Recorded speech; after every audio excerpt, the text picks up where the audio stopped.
All hope was lost. Humanity, on the brink of extinction, cowers in underground shelters as the relentless Xindi hammer Earth's ruined defenses.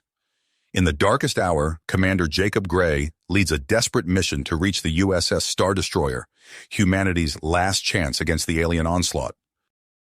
Gray races through the wreckage of the Titan shipyards, Earth's once mighty bastion, now a tomb of shattered starships. In the facility's deepest level, the revolutionary Stardestroyer sits in shadowed berths, born of brilliance and desperation. Gray and his crew of survivors, soldiers, scientists, civilians, have one chance to master the untested ship and break the Xindi blockade. Tensions mount as Lieutenant Oren, a Xindi defector, offers vital intel even as the distrustful crew question his motives. In the face of annihilation, old rivalries and prejudices burn hot. Gray battles to unite the discordant specialists and civilians, to reforge them into a crew, a family. On the horizon, the Xindi armada gathers like vultures, poised to wipe humanity from the stars. As the Star Destroyer's engines flare to life, the task is clear. Pierce the blockade, strike for the heart of the Xindi Empire, and buy humanity a tomorrow. The odds of survival are near zero. But if this band of survivors fails, there will be no one left to remember Earth's last stand. The Star Destroyer's mission is humanity's final test, of ingenuity and resolve, of sacrifice and unity, and it will change the galaxy forever.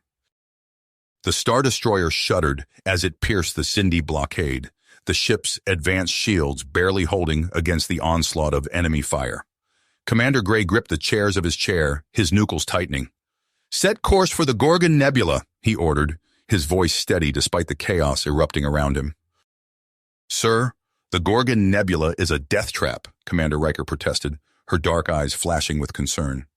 "The electromagnetic storms will wreak havoc on our systems, and the Xindi outposts are our best chance to gather intel and stay undetected," Gray cut in. He met Riker's gaze, unwavering. "We have to take the risk." As the Star Destroyer plunged into the swirling depths of the nebula, the ship's sensors pinged with a faint distress signal. Gray leaned forward, eyes narrowing. "An alien vessel? Out here?" Riker shook her head. "It could be a trap.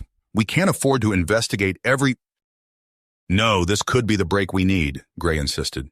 "Lieutenant Oren, Chief Turing, you're with me. We're boarding that ship." The away team materialized on the derelict vessel, the air thick with the acrid stench of burnt circuitry. Oren moved cautiously, his Xindi-trained senses on high alert. Turing, his face lined with concentration, scanned the alien technology with a handheld device. Suddenly, a hail of energy bolts tore through the shadows. Xindi soldiers surged forward, their faces twisted with hatred. Oren reacted instantly, his phaser flashing as he dove for cover. Turing cried out, a searing bolt catching him in the chest. In the chaos, Oren's hand closed around a strange artifact, its surface pulsing with an eerie glow. He tucked it into his belt, then dragged Turing back towards the transport coordinates. "Gray, we need extraction now." On the Star Destroyer's bridge, Gray watched in horror as Xindi warships emerged from the nebula's depths, weapons locked on his crippled ship. He turned to the tactical officer, his face grim. "Activate the plasma cannon." The officer hesitated. "Sir, the cannon's never been tested. The power drain—" "Do it," Gray snapped. "It's our only chance." The Star Destroyer shuddered as the cannon unleashed a torrent of roiling plasma. The Xindi ships vanished in a blinding flash, reduced to molten debris. But the victory was short-lived. The lights on the bridge flickered and died, consoles sparking as the ship's systems crashed one by one. In the medical bay, Turing lay motionless, his face pale beneath the flickering emergency lights. Oren hunched over the alien artifact, his brow furrowed in concentration. "It's a star map," he said softly, "to a hidden Xindi supply depot." Gray exchanged a glance with Riker. "We need those supplies, and any intel we can get on the Xindi." He turned to the bridge crew. "Divert all power to life support and engines. We're setting course for the depot." As the Star Destroyer limped through the nebula, the weight of their mission hung heavy in the recycled air. Riker pulled Gray aside, her voice low. We're pushing the crew too hard. The ship's falling apart. We need to regroup to think about our next move. Gray shook his head. We don't have that luxury. The Xindi won't rest until every last human is dead. We have to keep going, despite the toll. In the shadowed recesses of the ship, Oren stared out at the shifting colors of the nebula, lost in thought. The artifact seemed to pulse in his hand, a reminder of the choice that lay before him. He had turned his back on his own kind to save humanity. But as the Stardestroyer hurtled towards another confrontation with the Xindi, he couldn't help but wonder if he had traded one doomed cause for another. The Stardestroyer's hull groaned as it drifted through the swirling gases of the Gorgon Nebula. On the dimly lit bridge, Commander Gray studied the alien artifact, its pulsing glow casting eerie shadows across his face. Commander, Turing's voice crackled over the comm, I've managed to restore partial power to the main systems, but we're still running on fumes. Gray nodded, though the engineer couldn't see him. Do what you can, Chief. We need to reach that supply depot. As if on cue, Oren's eyes widened as he deciphered more of the star map's cryptic symbols. Sir, this isn't just a supply depot. It's a research facility. They're building something, a weapon capable of destroying entire planets. A heavy silence fell over the bridge. Gray's heart made as he processed the implications. Set a course for the depot. We have to stop them. The Stardestroyer limped through space, its crew working tirelessly to coax every ounce of power from the battered systems. As they neared their destination, a distress call cut through the static of their long-range communicators. This is New Eden Colony. We're under attack by Xindi forces. Please, anyone... The message dissolved into a burst of static. Gray closed his eyes, the weight of command pressing down on him. When he opened them, he found Riker watching him intently. Sir, she said, her voice low, those colonists need our help. Gray's fingers drummed against the arm of his chair. And if we divert course, we risk losing our only chance to stop this superweapon. He stood, addressing the bridge crew. Riker, take a team and use the short-range teleporter to evacuate the colonists. The rest of us will continue to the depot. As Riker's team prepared for their rescue mission, Gray briefed the remaining crew on their approach to the Xindi facility. The view screen flickered to life, revealing a swarm of enemy ships surrounding their target. Shields up! Weapons hot! Gray barked as the first volley of Xindi fire streaked towards them. The space around the depot erupted into chaos. The Stardestroyer's advanced weaponry tore through Xindi fighters, but for every ship they destroyed, 2 more seemed to take its place.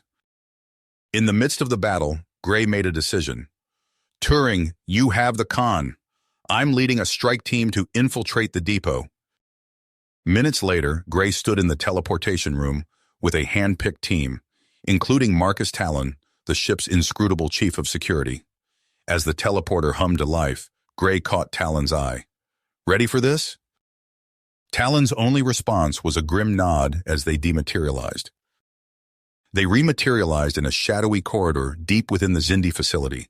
Alarms blared as they fought their way through waves of defenders, Talon's Black Ops training proving invaluable as he dispatched Xindi soldiers with brutal efficiency.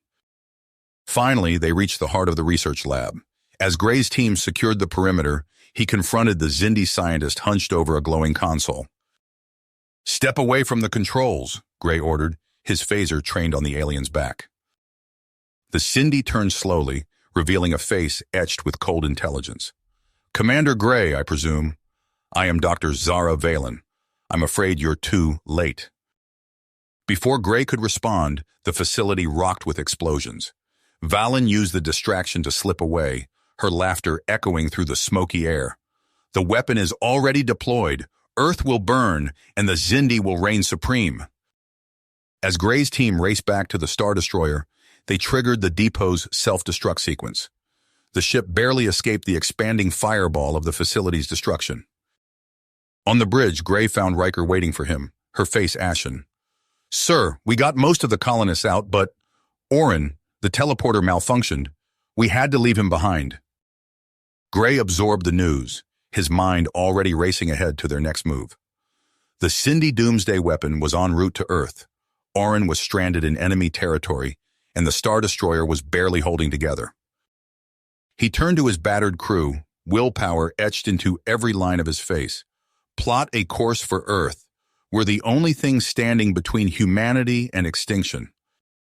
The Star Destroyer's engines flared to life as it set off on its most desperate mission yet, the fate of humanity and all alien species hanging in the balance. The Star Destroyer's hull creaked as it hurtled through space, its systems straining under the relentless push towards Earth. Commander Gray stood at the helm, his eyes fixed on the screen as stars streaked by in blurred lines. "Commander," Malachi Turing's voice cut through the tense silence, "I have a proposal." Gray turned, noting the engineer's furrowed brow. "Go on." Turing's fingers danced across his console, bringing up a holographic display. "There's an unstable wormhole in Sector 47. If we can navigate it successfully, we could cut our journey time in half." "And if we can't?" Gray asked, already anticipating the answer. "Total structural failure," Turing replied, his voice grim. "But, sir, it's our only chance to intercept the Xindi dreadnought before it reaches Earth." Gray's gaze swept over his crew, each face etched with dedication and fear. He nodded. "Do it." The ship lurched as Turing input the coordinates. The wormhole loomed before them, a swirling vortex of violent energy. As they plunged into its maw, the Star Destroyer shuddered violently. Consoles exploded in showers of sparks, and crew members were thrown from their stations. Gray gripped his chair, squeezing hard as the ship was buffeted by gravitational forces. Just when it seemed the Star Destroyer would tear apart, they burst free of the wormhole's grasp. "Status report," Gray barked. "Multiple systems damaged, but we're holding together," Riker responded, wiping blood from a gash on her forehead. "Sir, long-range sensors are detecting a massive energy signature near Tau Ceti. It's the Xindi dreadnought." Gray's eyes narrowed. "Battle stations, all hands prepare for combat." The Star Destroyer dropped out of warp, its weapon systems powering up as the Xindi fleet came into view. The dreadnought loomed at the center, a behemoth jam packed with weaponry. "Sir, they've detected us," the tactical officer reported. "Enemy ships are moving to intercept." "Evasive maneuvers," Gray ordered. "Concentrate fire on their escort ships. We need to clear a path to that dreadnought." Space lit up with weapons fire as the Star Destroyer engaged the Xindi fleet. The ship rocked under the onslaught, but its advanced shields held. In the midst of the chaos, Gray turned to Marcus Talon. "Chief, assemble a strike team. Your mission is to board the dreadnought and disable that weapon." Talon nodded, his face a mask of iron will as he left the bridge. The battle raged on, the Star Destroyer's weapons tearing through Xindi ships even as its own hull took hit after hit. Gray watched the tactical display, searching for an opening. "There!" he shouted, pointing to a gap in the Xindi formation. "Take us in!" The Star Destroyer surged forward, but a Xindi cruiser moved to block their path. Gray opened his mouth to order evasive action, but Commander Riker was faster. "Brace for impact!" she yelled, throwing herself in front of Gray as the cruiser's weapons found their mark. The bridge exploded in a shower of debris. When the smoke cleared, Gray found Riker lying motionless at his feet, a jagged piece of metal protruding from her side. "Medical team to the bridge," he shouted, kneeling beside her. Riker's eyes fluttered open, her breath coming in ragged gasps. "Sir," she whispered, the mission—" Gray squeezed her hand. "Stay with me, Commander. That's an order." As the medical team rushed Riker to sickbay, Gray turned back to the battle. With his second-in-command down, the weight of command pressed down on him like a physical force. "Sir," the comm officer called out, "we're receiving a transmission from the strike team." Talon's voice crackled through the speakers.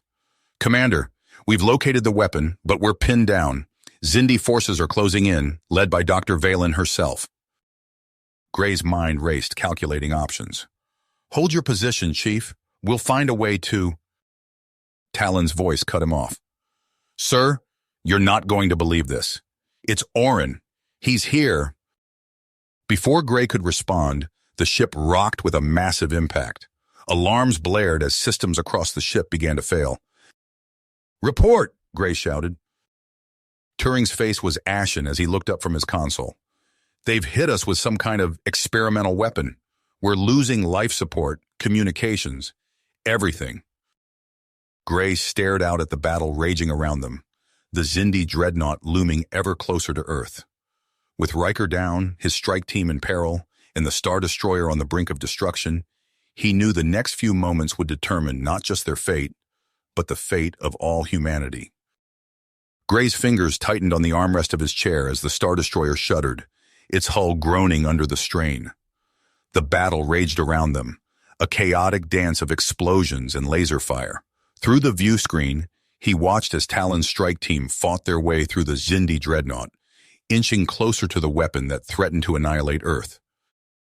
Divert all remaining power to shields and weapons, Gray ordered, his voice steady despite the chaos. We need to buy them more time. The ship lurched as another volley of Xindi fire found its mark. Warning klaxons blared as system after system failed. Gray's eyes darted to the tactical display, watching as the dreadnought's weapon began to power up. Sir, Turing called out, his face pale in the flickering emergency lights. We've lost engines. We're dead in space. Gray opened his mouth to respond when a blinding flash erupted from the Xindi dreadnought. For a moment, time seemed to stand still. Then the shockwave hit. The Stardestroyer tumbled end over end, debris and bodies floating in zero gravity as artificial gravity failed. Gray clung to his chair, watching helplessly as Earth came into view through the cracked view screen. The planet's surface was wreathed in fire, great plumes of smoke and ash obscuring entire continents. As the ship's rotation brought Earth out of view once more, Gray's stomach clenched. They had failed. Hours blurred into days as the crew fought to keep the Stardestroyer functional. With life support systems failing and radiation seeping through the damaged hull, Gray made the decision to return to Earth. As they entered the atmosphere, the true scale of the devastation became clear. Cities lay in ruins, forests were reduced to ash, and the oceans roiled with toxic sludge. The ship touched down in what had once been Central Park, now a barren wasteland of scorched earth and twisted metal.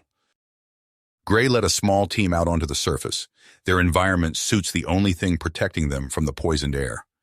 They picked their way through the rubble, searching for any sign of life. A weak signal caught their attention, leading them to a half-collapsed building. Inside, they found a group of survivors huddled around a makeshift radio. Among them was Dr. Katrina Spencer, her face gaunt and her eyes haunted. Commander Gray, she said, her voice barely above a whisper, you're too late. Earth is dying. Back on the Stardestroyer, Dr. Spencer delivered her grim diagnosis. The crew listened in stunned silence as she detailed the extent of the damage to Earth's biosphere. The ecosystem is collapsing, she explained, her voice clinical despite the weight of her words. The air is becoming unbreathable, the water undrinkable. In a matter of months, perhaps a year at most, Earth will be completely uninhabitable. Gray looked out at the desolate landscape beyond the view screen. What about other continents? Other hemispheres? Dr. Spencer shook her head. The weapon's effects were global. Nowhere on Earth escaped unscathed. The silence that followed was deafening.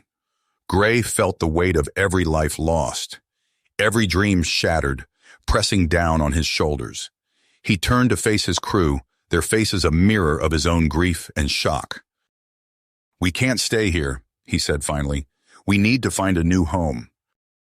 The next weeks were a blur of frantic activity.